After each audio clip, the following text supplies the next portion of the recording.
the University of Leon, whom I have met on several occasions. Robert, can you hear me? Hi, Luisa. Yes, can you hear me okay?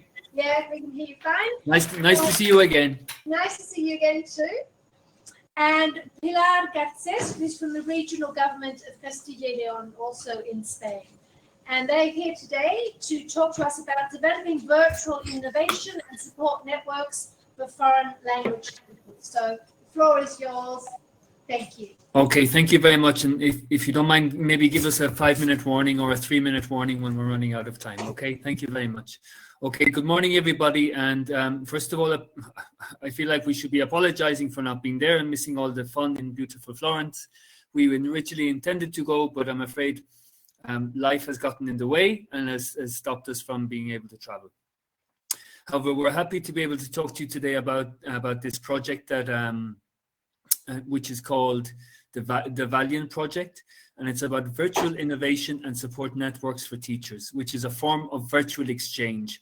Before Pilar comes in and gives you some background about the project itself, just to clarify what we are talking about, virtual exchange is about bringing people in different cultures in different countries online together in virtual collaboration in different ways. Okay, normally this is between one class and another, so a class in Germany and a class in Spain working together online about different educational topics.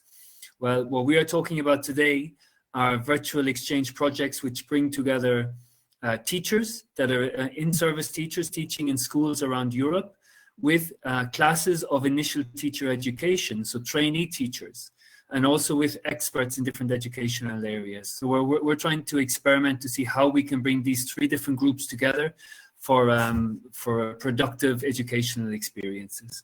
Okay, so we'll move on to slide 2, and I'll ask Pilar now to come in and take over. Okay, thank you. Can you hear me all right? Yes, we can. Yeah, we can't see you though. We can't see you. Sorry. What about? No, I don't know. There's a camera at the bottom of the screen. Yeah, I know. It's just, I was experiencing a lot of problems. Okay. Maybe that's a problem. Sorry, maybe you cannot. It doesn't matter as long as we, I suppose, as long as we can hear you. I'm sorry about that because I come from politics. They block me, right? So sorry about that. So I'm really happy to be here. And as Robert said, we are very sorry we cannot be with you, but due to some health problems, we couldn't actually get to Florence, but I hope next time. Okay, so as Robert was saying, our consortium is very important that we pay attention to who we are, because one of the main aspects of this project is that we, or in the administration, in our Ministry of Education, the regional Ministry of Education, we're going to take into account the results of research in order to design different educational policies, right? So that is why it's very important to see that even though the lead partner is the University of León with Robert O'Dowd as the researcher, we are a certain amount of public authorities. As you can see, there is our Consejería de Educación, which is the regional Ministry of Education from Castilla y León in Spain, the Ministry of Education in Portugal, the Ministry of Education, Science and Sport in Slovenia, the Ministry of Science, Research and Arts in Baden-Württemberg in Germany, the Norwegian Ministry of Education and Research, and the Consejería de Educación, Universidad de FP de Galicia in Spain as well. And then together with that, we've got a consortium of universities from Sweden, Barcelona, Castelo Branco in Portugal, Oslo in Norway, Maribor, the Autónoma de Madrid, the Cyprus University of Technology, Pädagogische Hochschule Weingarten, Schwäbische Gmünd, and University of Arts London. So that is very important to see who the stakeholders are. Okay, we go to the next slide, please. Now, of course, why do we actually apply for this type of project in the European policy experience? What is that? Well, what is very important to take into account is that Europe is trying to get the most effective let's say, a feature of education through the collection of evaluation of evidence on the impact of innovative policy measures. Now, we are going to try and get Valiant, this virtual innovation, this virtual exchange, as an innovative policy. And so in the European policy experimentation, they are going to help to assess the relevance, the effectiveness, the potential impact and scalability of innovative policy measures through experimental or semi-experimental approaches, which means that obviously we have to conduct certain activities with the in-service teachers in order to see how this is actually being effective. And if it is, then of course here are also the ministries of this partnership to upscale and to try and implement this kind of policies, right? Now, what are the stages of European policy experiment? We have 4 stages. First, to identify, of course, the need for innovation. In our case, the need for innovation in rural or in isolated areas. Then to propose innovative measures, as is this virtual exchange program. And of course, to carry out this European policy experiment, to identify the impact of the measure, and then of course to promote. If it's successful, of course, all the administrations, the ministers, we have to implement and help implementing all this. Now, if we go to the next slide, we are going to see a little bit what is the idea behind the project. The idea behind the project is that we have that in different types of evaluations of international assessment, like for example the PISA one or the TALIS. They say that sometimes teachers that are in isolated areas might become a little bit, they might feel isolated because, of course, they don't have the same opportunities to access specialized expertise, for example, curriculum specialists, because they have difficulties attending workshops because they are in very remote areas or difficult areas to get a transport, or otherwise because they have to drive for long hours in order to attend workshops. Difficulties as well to organize in-house professional development activities because they don't have the support of others, right? So here we've got more or less a picture of how the proportion of teachers were trying to travel abroad for professional reasons. You can see that from 2013 to 2018, it has almost doubled the figure, the percentage of teachers that wanted to go. Now in 2020, we don't know, obviously, because we had also the pandemics, which also has helped these virtual exchange to overcome isolation and sometimes frustration from teachers. Thank you. And the next slide, in which, of course, what we are going to see is what us as the public authorities or ministers, what can we do? What do we have to say about it, right? For example, here we record or we just register some ideas of the different ministers. For example, in Norway, they say that they wanted to develop a stronger link between education and the school sector, and the ministry wants to enhance research and development between teacher education institutions and the school sector. In Portugal, the problem of teacher isolation and demotivation is not specific of the teachers who work far from the main coastal areas near Lisbon and Oporto. Indeed, it can be assumed as something that affects all teachers in times of uncertainty and change, as for example, COVID. In Slovenia, there's a link between teacher isolation and some rural areas, but there are also other aspects, for example, socially isolated teachers, individuals. It is true that we believe in this particular kind of project that we have to join efforts to see how these educational policies that we are trying to design are actually supported by the results of our researchers. And just the last thing that I'm going to say, because I'm going to give the floor to my colleague, is that we have to go from teaching and learning in isolation, solitary, to go and teaching and learning in solidarity, in group with others. So thank you very much, and I give the floor to my colleague. Okay, thank you, Pilar. Okay, so hopefully what you've taken away so far is that in this idea is that these type of projects are slightly different to many other Erasmus Plus projects because they bring together 2 different groups, which is the public authorities, who are interested in finding, shall we say, solutions to certain problems that they find in their educational systems, and the researchers who our job is to come up with the innovative solutions and then to test out how effective they are. Okay, so the innovative activity that we're putting into practice we call virtual innovation and support networks. Okay, which are virtual exchange programs which bring together teachers, student teachers, and experts in facilitated online collaboration around real-world educational issues. Okay, so this is what we are putting into practice at the moment.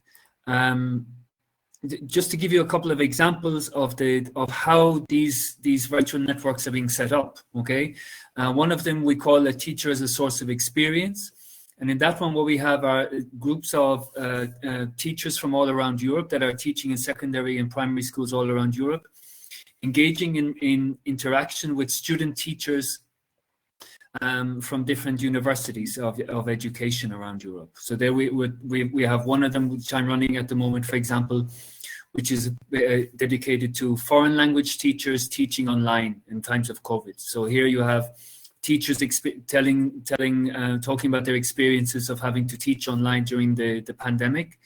And we have student teachers listening to them, learning from these experiences, but also proposing to them, shall we say, new tools, talking to them about the learner's experience and stuff like that, right? Another one is teachers as co-learners. Here we have simply groups of teachers from many different schools from many different countries all over Europe, and they come together to work on certain themes that are of relevance to them, right?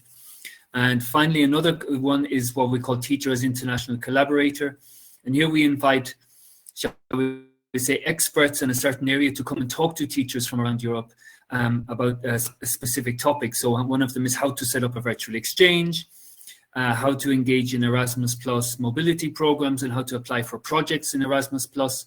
You know, so topics that are maybe relevant for teachers, but they might otherwise not have access to these type of preparatory workshops because they live in isolated areas, or they simply don't have the time to travel to these workshops when they are offered. Okay, so a little bit more about our study, what we are doing. Okay, so the overall research question is to see how effective these virtual exchange programs are at contributing to teachers and student teachers' positive attitudes to their profession. I mean, this is one of the main issues in education in Europe at the moment, is keeping teachers motivated and keeping them, wanting them to continue to work in their profession. And the idea is, if we can engage more and more teachers in these type of programs, will this help to keep them motivated, help them to feel more engaged in what they are doing? And of course, will it help them to operate more effectively in online international networks? Okay, so will it make them better online collaborators and communicators? And the more specific objectives that we have is overcoming teachers' sense of isolation and motivation in rural areas, developing teachers' ability to operate effectively online, as I've mentioned, but also to provide students of initial teacher education, so student teachers, with the access to the realities of the teaching profession, because very often initial teacher education, teacher training is very much kind of theoretically based, and it's quite far away from what actually happens in the classrooms. So what we're trying to do is bring real teachers' voices and real teachers' experiences into our classes of teacher training, so that the student teachers will know what is happening in schools, what is the realities, and how teachers, shall we say, deal with these realities. Okay, and this is the structure. So at the moment we are running field trials with in-service teachers from the participating in countries, Spain, Portugal, Germany, Sweden, Slovenia, Norway, but also from others. Many other teachers from other countries have signed up as well, and we've welcomed them into our study as well. And we also have students, teachers from all of these countries and regions as well. At the moment we're doing our pilot study, so we've developed our models, so to speak, and we're on our methods, our research methods. We've developed all of that, and we're testing them out. We've got about 150 teachers and 400 student teachers. At the very moment, doing these virtual exchanges, and we're going to then run 2 more rounds from March to June and from October to December next year. So if you know colleagues that might be interested in this, please pass on information. I'll send you the connections, okay? And just to show you very briefly our research methodology, we're doing a before-after comparison method. So we've got pre-tests and that participants have to do before beginning. While they're taking part in their study, then they complete learner diaries about their experiences, and then they carry out a post-test as well. So we're triangulating reflective diaries, interviews with quantitative pre-post test surveys. Okay, so that's basically what we're doing. We're combining both quantitative and qualitative studies. Okay, so we are basically looking for teacher trainers who want to involve their classes. We're looking for teachers in primary and secondary education around Europe. Okay, and we're also interested maybe in university educators that might like to take part as a facilitator. Okay, that have experience in these type of things and that would like to facilitate one of these exchanges. So if you're interested, this is our website. We're on Twitter as well, and this is my direct contact that you can write to me here and find out more. Okay, so thank you very much for listening to us. Are we okay for time, Luisa? Fantastic. You've still got another 5 minutes if you want. Okay, we're too effective indeed. Okay, so well, people are probably tired anyway, so we'll welcome any questions or comments or anything. Thank you very much. For you, but, yes, so well, thank you very much, Robert and Pilar. Are there any questions now from the floor or online? Okay, well, I have a question for you about teacher involvement. So I'm assuming then you're at the initial stage of this project if you're still involving teachers. Okay, and so does that include primary, secondary, tertiary teachers across the board? Yeah. All subject areas or only language? No, we're explicitly including teachers from primary and secondary education from all subject areas. Okay, we welcome them. The example I gave you was from foreign language education, but there are teachers from across the curriculum involved in this as well. Okay, and can these teachers come from countries which are not included in the consortium? Yeah. Yeah, so the majority, of course, need to come from the consortium because that's what our ministries want us to find out. They're interested in their own, their own teachers, so to speak. But we find that the more teachers that take part, the better. So they can come from other countries as well. Okay. Mm-hmm. Okay. You also have a question, Robert, in the chat from Carmen. If we have any plans to expand the project to include institutions from other continents. You're not the first person to ask this, Carmen. It's a fair question. And ideally we would. Okay, we would welcome participants from North America, from South America, and from other continents as well. The problem, of course, is that a lot of these virtual exchanges, they're made up of synchronous sessions, video conference sessions in Zoom, which take place at a certain time of day, which then doesn't suit people in other continents. Okay, so that's the difficulty we have at the moment, Okay. And one last question, Robert.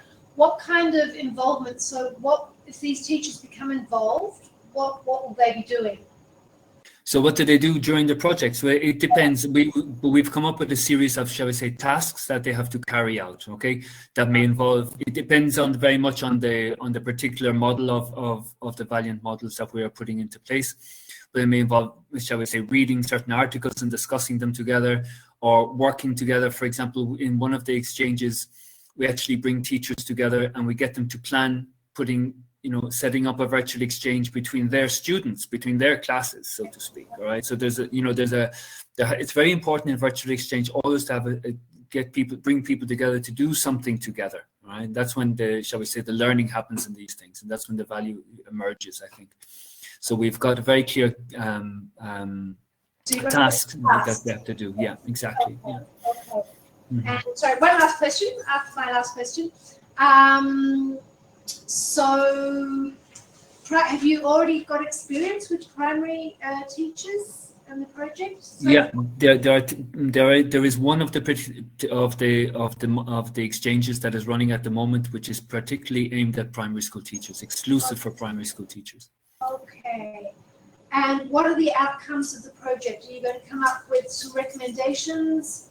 Well, what we have to do is, normally in a project like this, what you have to do is, first of all, establish whether these are effective or not. So you want to we have to finish our study and prove that teachers have progressed in the certain areas that we are looking at, so to speak, and that it's been a positive experience for them. And then the next step is the ministries come back in again, and we work with the ministries to say, okay, now we have proven that this works. How can we integrate this into our educational systems? And that's where Pilar and the other ministries start exploring ways that if teachers take part in this, what recognition, you know. Pilar, do you want to come back in about this? Are you still there?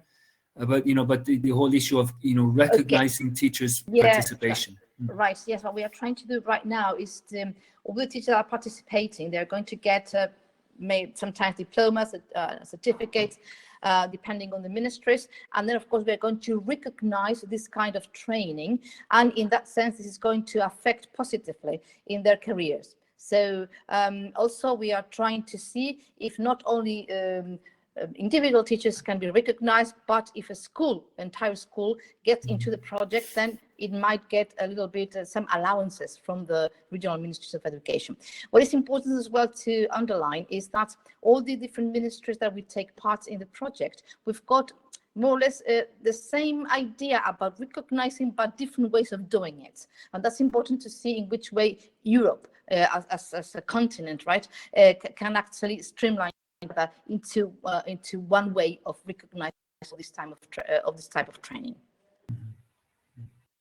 So that hopefully is what differentiates this a little bit, that we're lucky that the project we put into place, that if it works, so to speak, then there is a very good chance it will have an impact on the educational systems that we are working in. So that's what's exciting about it for us. Yeah.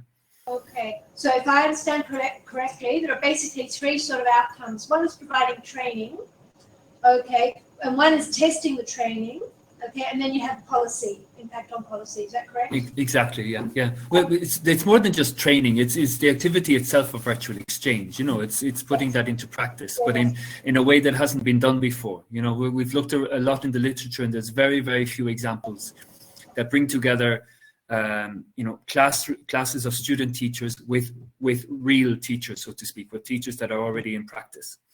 Okay, this is the innovative part of what we're doing, we think. Okay, well, thank you both for this interesting input, and hopefully people will disseminate as much as possible. Okay, thank you very much, and have a lovely time in Thank you. Florence. I wish I